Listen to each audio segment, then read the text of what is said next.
नमस्कार। The federal देश के खास कार्यक्रम जनपथ में आप सभी का स्वागत है। प्रधानमंत्री मोदी ने आज सुबह एक सोशल मीडिया पर पोस्ट डाला।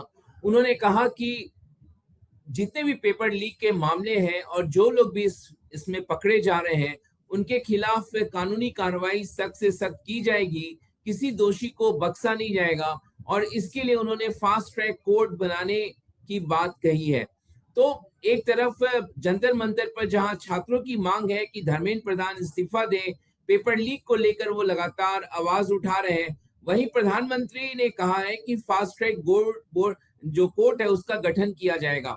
तो इस पे सवाल भी उठ रहे हैं कि हालांकि ये मांग तो छात्रों ने की नहीं थी, अचानक से फास्ट ट्रैक कोर्ट बीच में कहां से आ गया। और राहुल गांधी कह रहे हैं कि पिछले 10 सालों में जो लोग भी पेपर लीक के मामले में पकड़े गए हैं, किसी का कन्विक्शन नहीं हुआ है।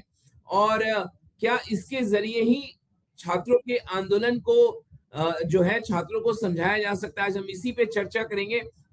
हमारे साथ कुछ खास मेहमान हमारे साथ जुड़ गए हैं, जिसमें हमारे साथ समाजवादी पार्टी के प्रवक्ता राकेश अहिर जी जुड़ चुके हैं और हमारे साथ वरिष्ठ पत्रकार नीरज मेहरे जी जुड़ चुके हैं। उनके साथ हम इन चर्चा को आगे बढ़ाएंगे। तो सबसे पहले हम राकेश जी आपके पास आना चाहेंगे।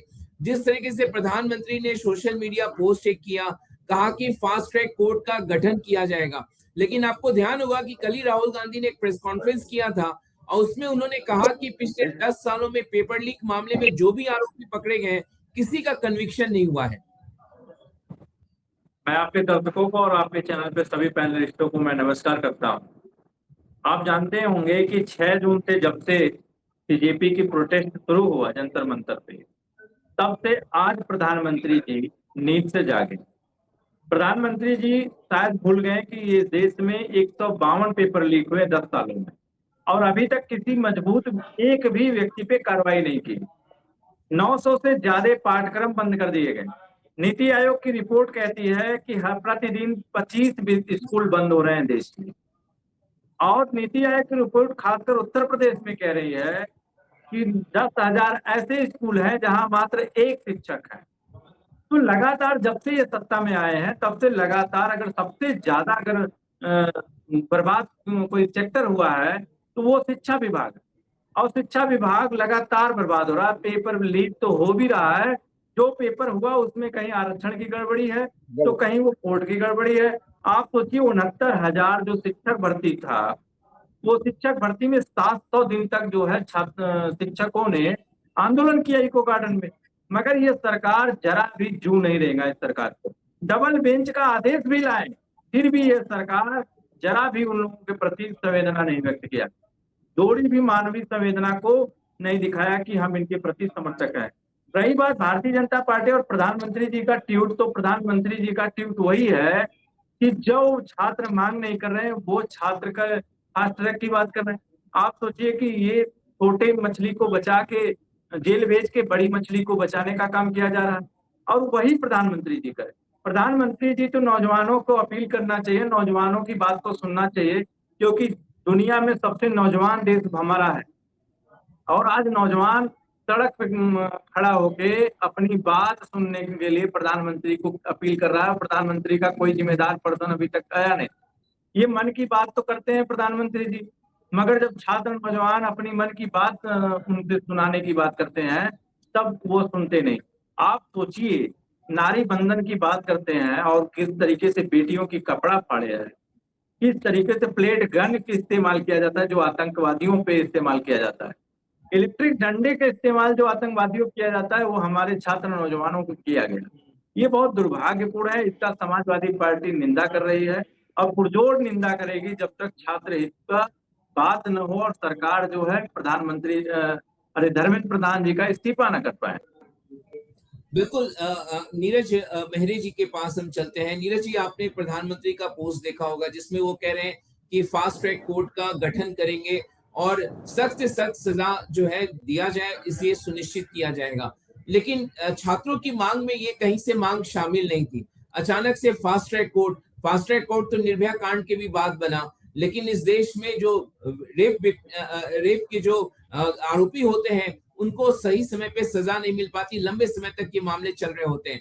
इससे क्या पेपर लीक को रोका जा सकेगा और ये किस तरीके का कदम है? और धर्मेंद्र प्रधान को लेकर जिस तरीके की सरकार की चुप्पी है, इसको लेकर आप क्या कहेंगे?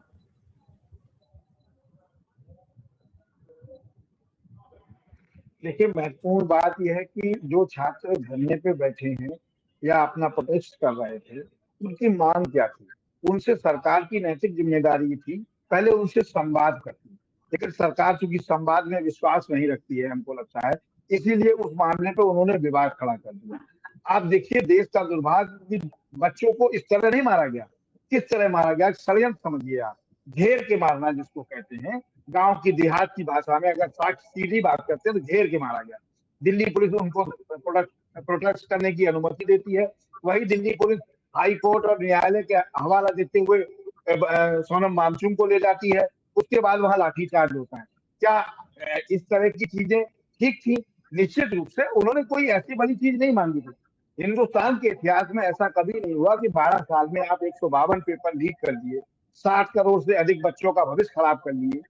क्या उससे आपको रिजल्ट हासिल किया? बात करनी चाहिए थी, प्रधानमंत्री को इस्तीफा दे देना चाहिए। सरकार उनकी, उन्हीं के सरकार का कोई, उन्हीं की पार्टी का कोई सांसद वहां मंत्री बनता। ऐसा तो है नहीं कि समाजवादी पार्टी या कांग्रेस का कोई मंत्री वहां शिक्षा मंत्री बन जाता। शिक्षा मंत्री तो वही बनता।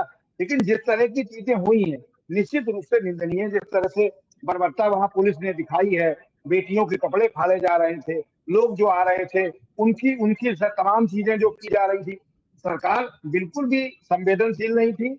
और बच्चों के भविष्य को लगातार जो आप खराब कर रहे थे, तो गलत बात क्या थी उसमें? आप 20 दिन तक क्या करते रहे? 20 दिन तक आप देखते रहे कि कितने दिन और चला पाएंगे, कितने दिन और चला पाएंगे। उसके बीच में भी जा सकता था कोई नुमाइंदा, सरकार का कोई भी प्रतिनिधि चला जाता। ना धर्मेंद्र प्रधान जाते, ना उनका कोई मंत्री जाता, सांसद कोई चला जाता, डेलीगेशन बनाकर भेज देते, पार्टी के पदाधिकारी भेज देते। नहीं, लेकिन चूंकि आपको तानाशाही करनी थी, तरीका जो आपका था कि आप कुछ ना कुछ ऐसा चाहते थे जिससे उसको बदल जाए, वो माहौल जो है वो दूसरे तरीके पे चले जाए। महत्वपूर्ण बात ये थी कि वहां कुछ ऐसे लोग नहीं पकड़े गए अब तक जो आतंकी घोषित करने में सरकार कामयाब हो जाती, पाकिस्तानी उनको बता देती। अभी तो कहो ये भी आ जाए सरकार की तरफ से कि इनको विदेशी फंडिंग हो रही थी कि इसलिए प्रोटेस्ट कर रहे थे।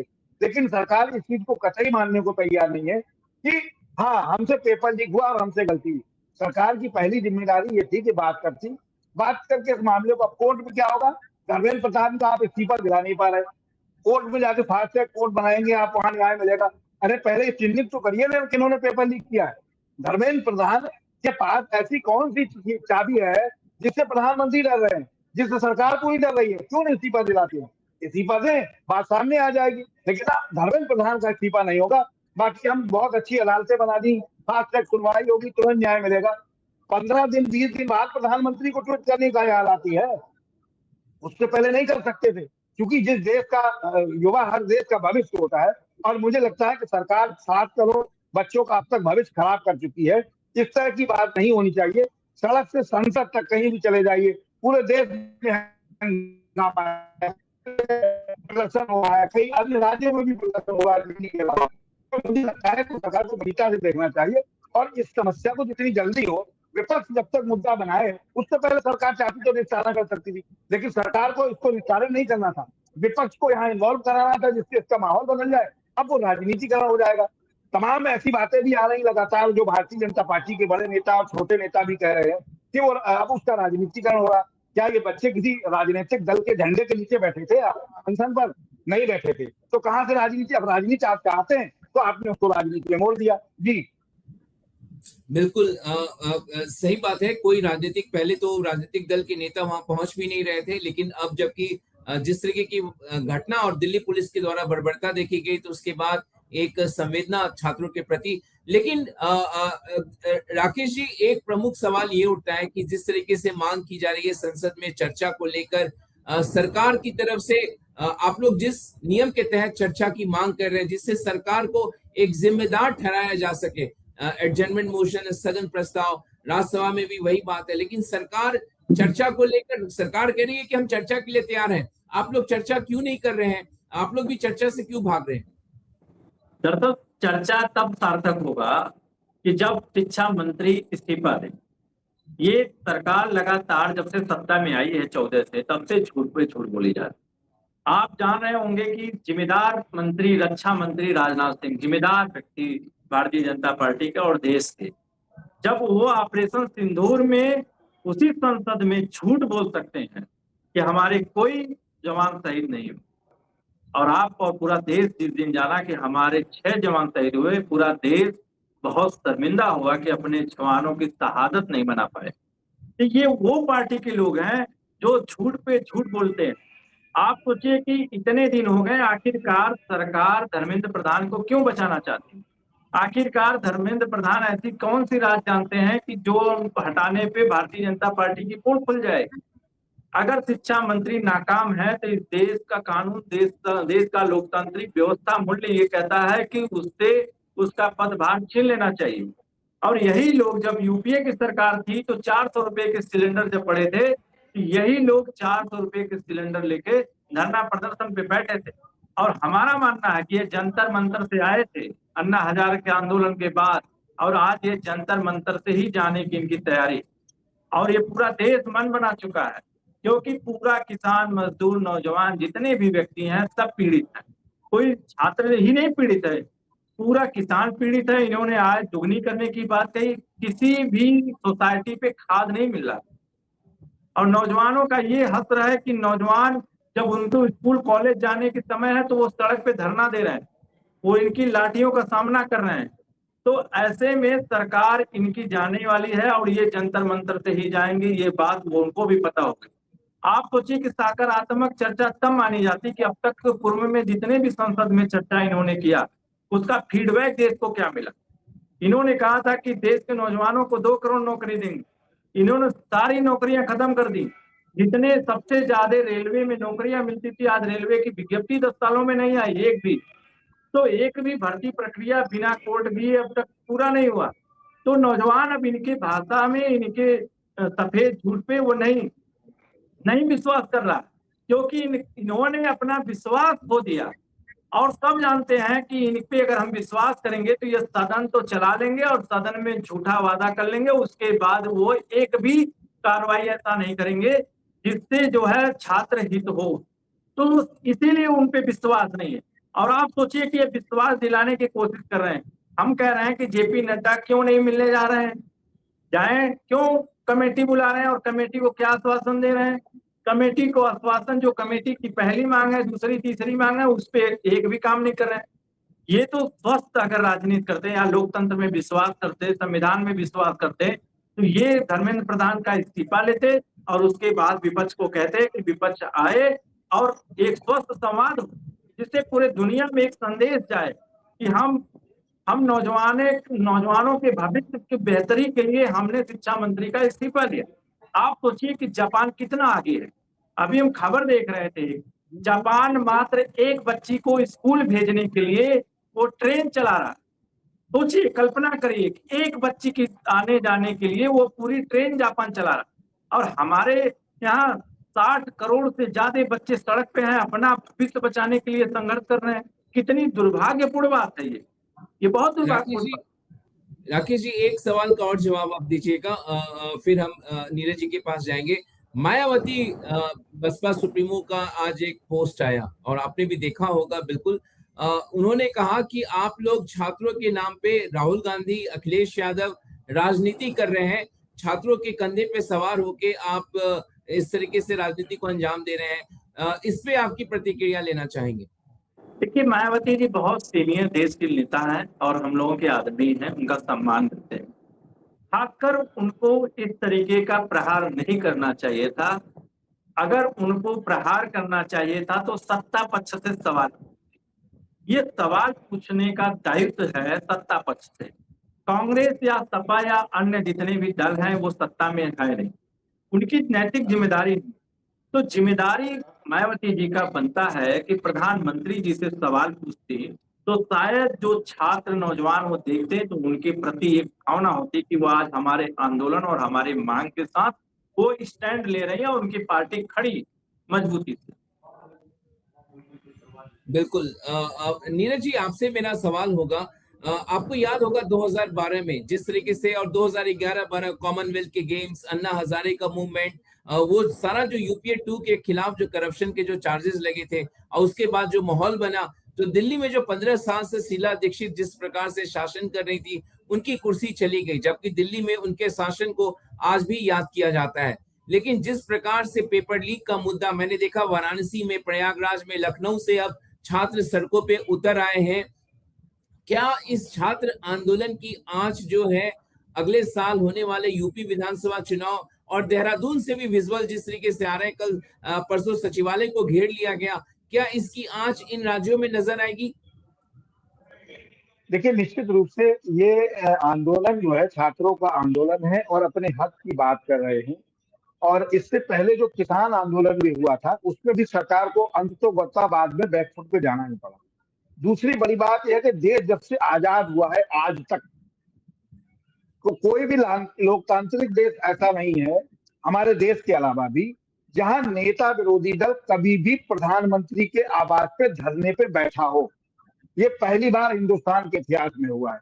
और मुझे लगता है कि जिस तरह की नारे, जिस तरह की बातें देश के प्रधानमंत्री के बारे में सोशल मीडिया पे और लोग वहां सड़कों पे चिल्ला रहे हैं, ये देश का सबसे बड़ा दुर्भाग्य है। प्रधानमंत्री को भी इस्तीफा दे देना चाहिए। इतनी बुरी छीछालेदन, इतनी बुरा अपमान इस देश में कभी किसी भी राजनेता का नहीं हुआ। दूसरी बड़ी बात, जो मायावती का बयान आपने अभी जिक्र किया, निश्चित रूप से मायावती चूंकि एक राजनीतिक दल के साथ अंदर खाने रहती हैं और वो उनके इशारे पे ही काम करती है।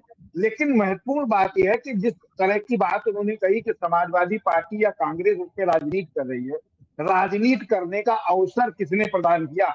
देश की सरकार ने। क्यों 20 दिन तक वहां राजनीति नहीं हो रही थी? जब तब तक उनको निस्तारित कर देना चाहिए था। जिस तरह की बातें हुई और हालात ये हो गए कि आपको देश की राजधानी की 16 मेट्रो स्टेशनें बंद करनी पड़ी, तमाम सड़कें रोकनी पड़ी। दिल्ली में रहने वाले आम लोगों की समस्याओं से आपको कोई लेना देना नहीं है, कोई मतलब नहीं है, क्योंकि आप केवल एक चीज चाहते हैं कि धर्मेंद्र प्रधान का इस्तीफा नहीं देंगे, आप पार्लियामेंट में आइए, चलाइए, बहस करिए, हम हर नियम जो आप बताएंगे उस नियम से बात करें।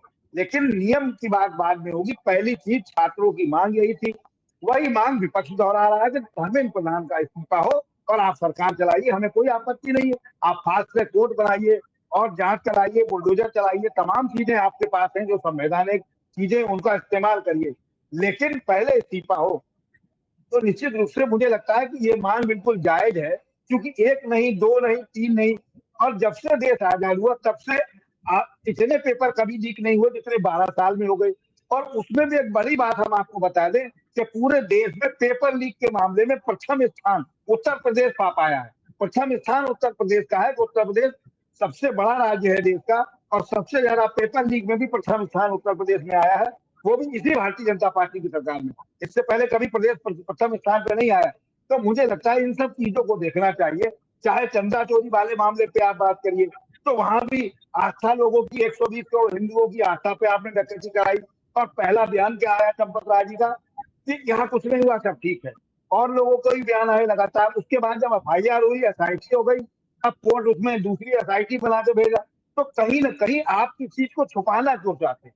क्योंकि अगर आप एक झूठ बोलेंगे, हमारे यहाँ एक कहावत है, तो 100 झूठ बोलने पड़ेंगे आपको।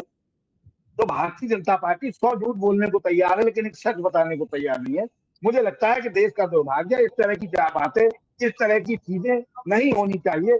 जिस देश के प्रधानमंत्री लगातार कह रहे हो 5 ट्रिलियन डॉलर इकोनॉमी की बात हो रही हो, देश को 2047 में विकसित गणराज्य बनाने की बात कर रहे हो, तो जो 12 साल में 152 पेपर लीक कराने वाली सरकार क्या 2047 में विकसित गणराज्य बना पाएगी? ये तो किसी आप अंधे आदमी से ही पूछोगे वो भी बता देगा, बेजुबान से पूछोगे वो भी लिख के बता देगा। लेकिन मुझे लगता है कि सरकार को गंभीरता से देखना चाहिए, और इस मामले का राजनीतिकरण अब हो रहा है, तो राजनीति तो हर राजनीतिक दलों का काम यही है, चाहे वो समाजवादी पार्टी हो या फिर कांग्रेस पार्टी हो। अब अगर इसको अभी नहीं ठंडा किया गया, तो जिस तरह की सूचनाएं, जिस तरह की जानकारियां और जिस तरह के सूत्र हमारे और आपके बता रहे हैं कि अन्य राज्यों में भी, अन्य शहरों में भी इसकी शुरुआत हो चुकी है, तो कोई बड़ी बात नहीं। ये बड़ा आंदोलन पूरे देश में, राजस्थान की भी खबरें आई, राजस्थान में भी छात्रों ने प्रदर्शन किया, जयपुर में, तमाम जगह हो रहा है। तो मुझे लगता है कि इसको सरकार को तत्काल अगर इस्तीफा लेके और खत्म करने में सरकार की नेकी है और सरकार को चाहिए कि जितनी जल्दी हो उसका निस्तारण कर दे। जी बिल्कुल निस्तारण कर दे, जैसा कि विपक्ष की मांग है और छात्रों की मांग है।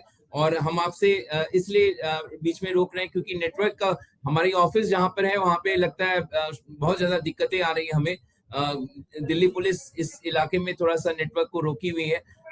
शाम 6:30 बजे तक का टाइमलाइन दिया हुआ है, तो हम यहीं पे चर्चा को विराम देते हैं। लेकिन आप दोनों ने विस्तार से अपनी बातें कही और फेडरल देश के लिए समय निकाला। तो जब भी भविष्य में हम किसी और मुद्दे को लेकर आप लोगों से मुखातिब होंगे, आज इस चर्चा में आप जुड़े, बहुत बहुत शुक्रिया आप दोनों का। हमारे साथ राकेश अहिर जी थे और नीरज मेहरे जी थे, वरिष्ठ पत्रकार, जिन्होंने विस्तार से सारी बातें बताई। बहुत बहुत शुक्रिया इस चर्चा में जुड़ने के लिए आपका।